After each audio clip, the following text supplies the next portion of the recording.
belum disampaikan itu ada diskon tarif listrik sebesar 50% kepada 79,3 juta rumah tangga. Itu kenapa jadi tidak ada ya Bu? Apakah ada pertimbangan tertentu mengapa diskon tarif listrik ini akhirnya tidak dilakukan? Terima kasih. Kita sudah rapat di antara para menteri dan untuk pelaksanaan diskon listrik ternyata untuk kebutuhan atau proses penganggarannya jauh lebih lambat. Sehingga kalau kita tujuannya adalah Juni dan Juli, kita memutuskan tidak bisa dijalankan. Sehingga yang itu digantikan menjadi bantuan subsidi upah. Jadi kalau kita lihat waktu desain awal untuk subsidi upah, itu masih ada pertanyaan mengenai target grupnya, karena waktu ini kan bantuan subsidi upah pernah dilakukan pada masa COVID. Waktu itu data di BPJS masih perlu untuk dibersihkan, sama seperti tadi data Zen.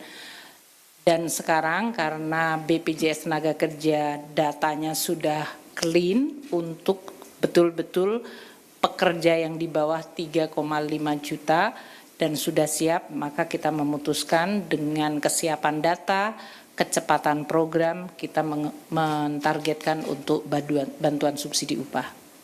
Ya. Siap. Terima kasih Bu. Saya Emir Bu dari CNBC Indonesia. Mau tanya terkait dengan diskon tarif tol itu kan sifatnya sukarela Bu ya kepada BUJT.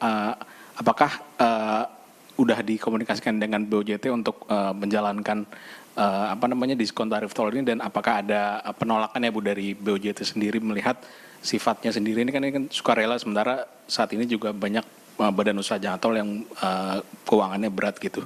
Terus terkait dengan untuk apakah nanti akan ada insentif langsung untuk bagi yang terkena PHK, Bu, melihat banyak fenomena sekarang ini yang banyak PHK yang terjadi gitu.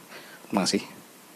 Untuk yang tadi diskon tarif tol, Kementerian PU telah melakukan surat edaran. Memang betul ini kan non APBN, jadi badan BUJT tadi, Badan Usaha Jalan Tol yang akan melakukan. Kita selama ini tetap akan memantau mengenai hitung-hitungan bisnis mereka.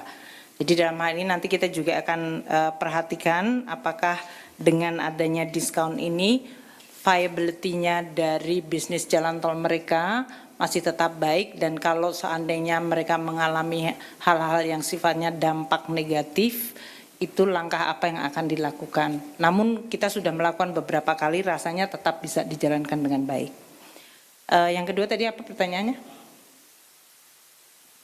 Oh, untuk yang PHK.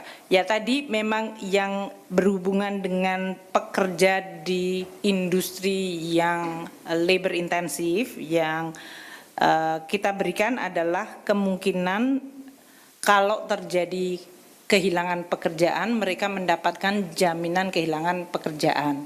Dan ini iurannya kita berikan diskon 50%. Untuk diketahui saja oleh teman-teman bahwa untuk JKK ini APBN sudah memberikan top up bantuan supaya BPJS bisa memberikan JKK untuk para pekerja yang kehilangan pekerjaan dengan sekaligus mengambil JKK tersebut. Sehingga ini tetap BPJS Kesehatan Keuangannya tetap ada, APBN memberikan dukungan langsung, dan para pekerja yang mengalami kehilangan pekerjaan akan diberikan juga jaminan kehilangan pekerjaan. Pemerintah terus akan mengakselerasi berbagai program-program yang bisa menciptakan kesempatan kerja. Tadi telah diinventarisir, pertama untuk anggaran bagi rehabilitasi sekolah.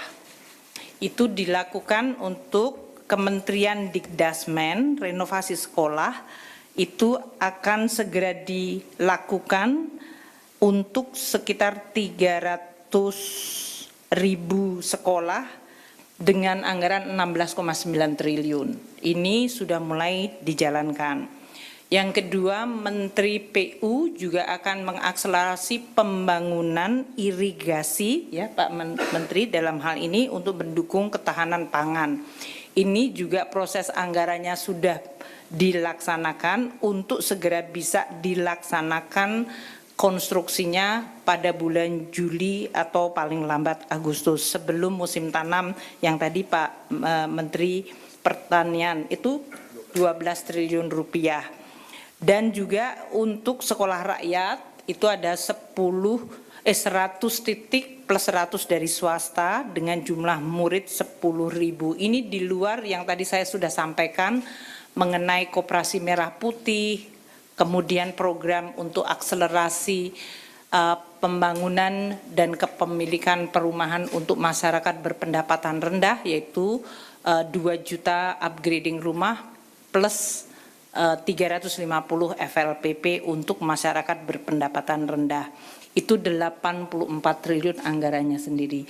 Jadi banyak program yang dibiayai APBN langsung yang diharapkan bisa memberikan kesempatan kerja kepada masyarakat yang ini diharapkan bisa menurunkan berbagai ekses dari persaingan di tingkat global terutama untuk industri padat karya.